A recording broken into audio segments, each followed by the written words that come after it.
Okay, hello everyone. Welcome to Asaka's lecture titled Weight Loss Drugs. We would like to welcome our two specialists, Dr.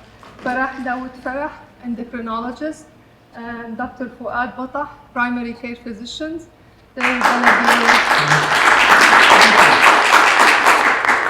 They're going to be addressing the issue of the famous drugs that have been used for weight loss. And after their talks, they're going to open up a session for Q&A. And when we're done, we'll have a healthy snacks in the back. Please feel free to grab it whenever you want. Thank you, Dr. Fouad. All right. Everybody can hear me, right? Yeah. All right. Thank you for coming. So, Ruba and Rana and everybody asked us if we can put together some presentation for the weight loss. Everybody's talking about, the new medications and drugs that are available. And the issue is not only the drugs, obviously. There are a lot of things to talk about in obesity, which is a major health problem. So what we decided, I'm going to be talking about the disease state, some numbers, prevalence, and everything else, and then Dr. Farah will take over and talk about the drugs, and I'll pitch in.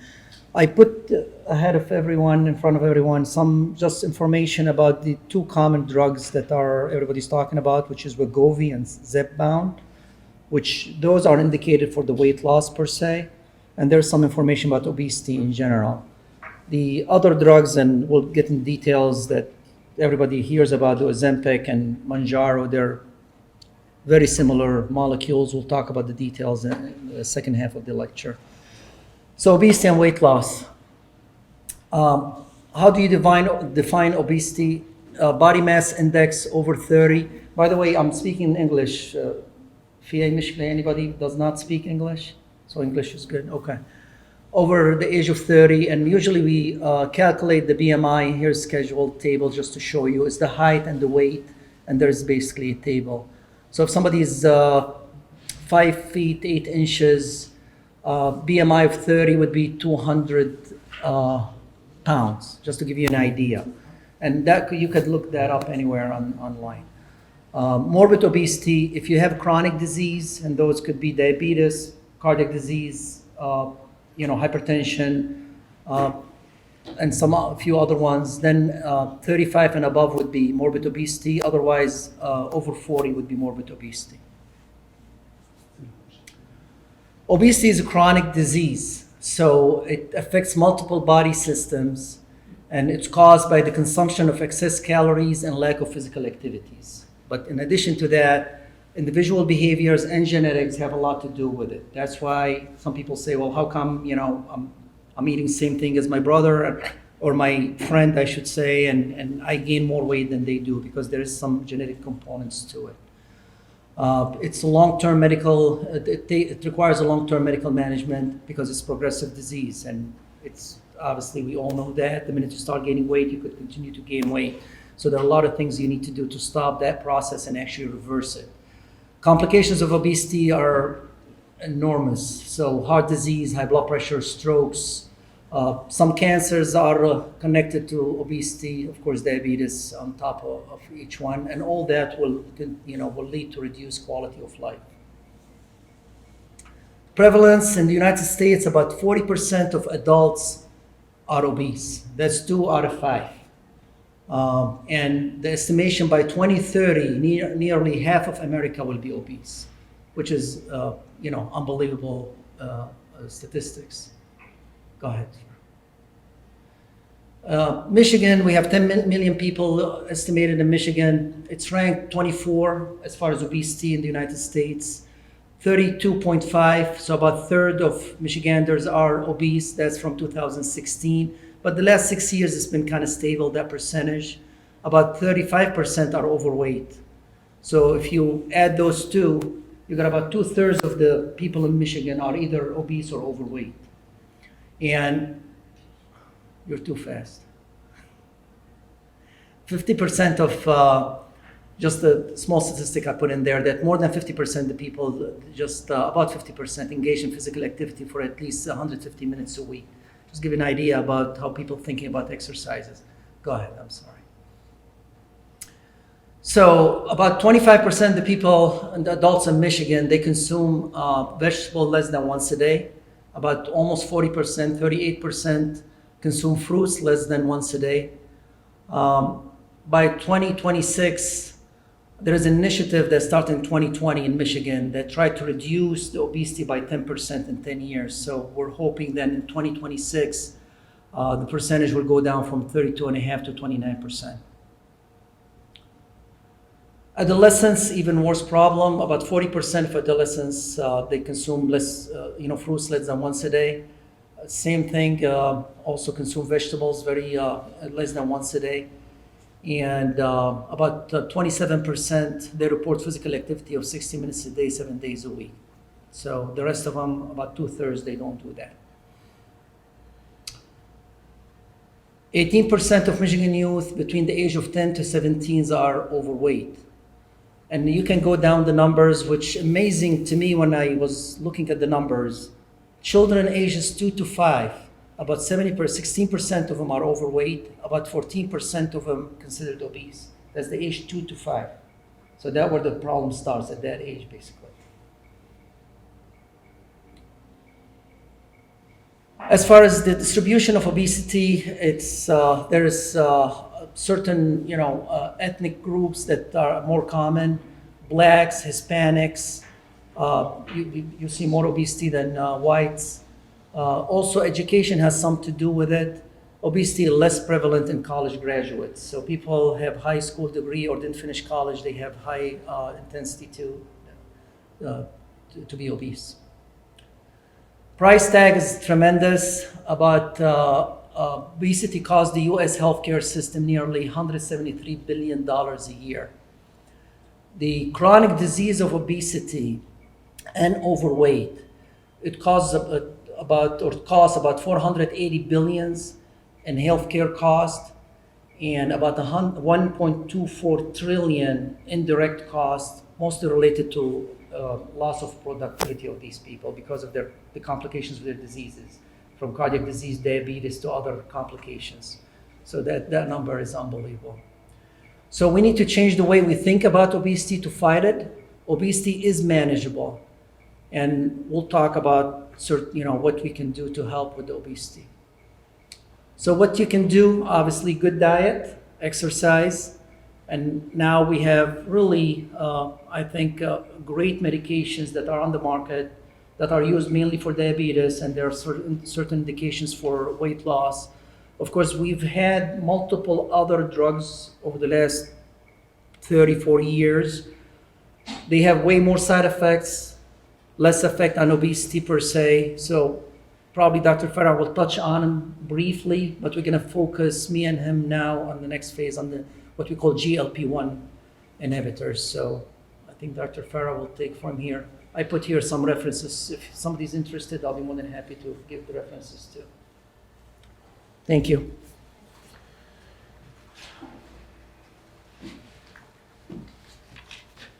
Thank you for giving me the opportunity to talk. بدكم بحكي عربي ما بتفرق معي شو بتفضلوا؟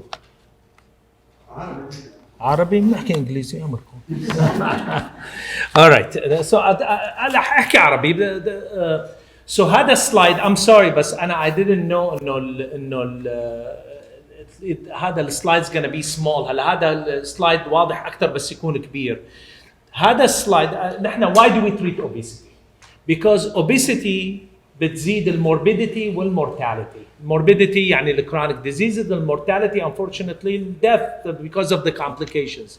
إذا بتطلع ما بعرف إذا بتقدروا تشوفوا but as الجراف اللي فوق للرجال الجراف التحتاني للنسوان, as the BMI increases, the mortality per thousand it goes up. That's better, actually. Thank you, Habibi. So I don't know if you can see from the back. I tried to do it. So just look at how the numbers. It almost. I mean, between the one after it doubles. So this is really it's a condition that we need to treat and we need to take care of. Now, what are the treatment options? So first of all, lifestyle modifications. Lifestyle modifications is first of all, we have medications, but what's going to help is diet.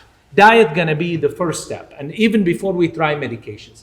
And we have many diets are available, and many have been tried, and the consensus, and I don't know whether Fouad agrees with me on this, the consensus is the lower calorie diet, i.e. balanced diet like the Weight Watchers diet or the FDA diet are the best diets. And even if we use medication, diet has to be involved. The results are astonishing. The medications that we have, and we're going to talk about, the results almost doubles when you combine diet with the medication. Medication alone will help you with the weight loss, and I'll show you the numbers.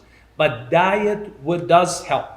Now, also, we need to look at medications that causes some weight gain or weight. Some of the medications are antidepressants, some of the medications for diabetes, and they listed their insulin. I disagree with that. I don't think insulin causes that much weight. Steroids cause weight gain. So those are modifiable things in addition to the diet. Now, exercise, and you don't have to run marathons. Really, a study was done before and showed moderate exercise, something like about 30 minutes walk per day, it does help the medication. Next slide, Fouad. So the medications that we are talking about are, first of all, we have, just let me open my papers here. The first class of medication, هدول Zepbound, Wegovy. They are, can you go to the next slide? Fouad? There are two medication. One is the Wegovy, which is GLP-1, and the other one is Zepbound, which is a GLP-1 and a GIP, both combined. I mean, those are technical things. What those medications do, they affect those organs. First of all, in terms of diabetes, it does help diabetes, and that's my specialty. It does increase the insulin secretion. But it does work on the brain to decrease appetite. It does work on the liver to decrease the amount of fat in the liver. It does mainly work on the stomach to decrease the gastric emptying, meaning the food stays in the stomach longer, so it gives you the feel that you are full quicker and for a longer period of time. So basically, the intake does go lower with those medications. And also, it does work on insulin resistance to improve the outcome for diabetes. If we can go back to the slide, Fouad.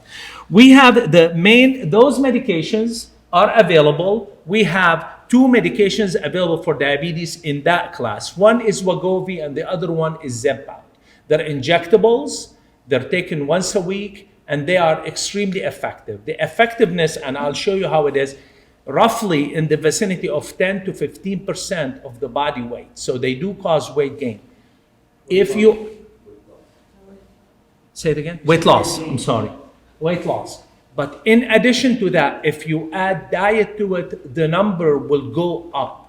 And the studies are showing right now, data is coming that it does help a lot. Side effects profile is mainly nausea, vomiting, constipation. It's mainly in the GI tract. It does cause other problems, but it's mainly in the GI tract. Nausea, vomiting, and constipation. So those are the two main medications there.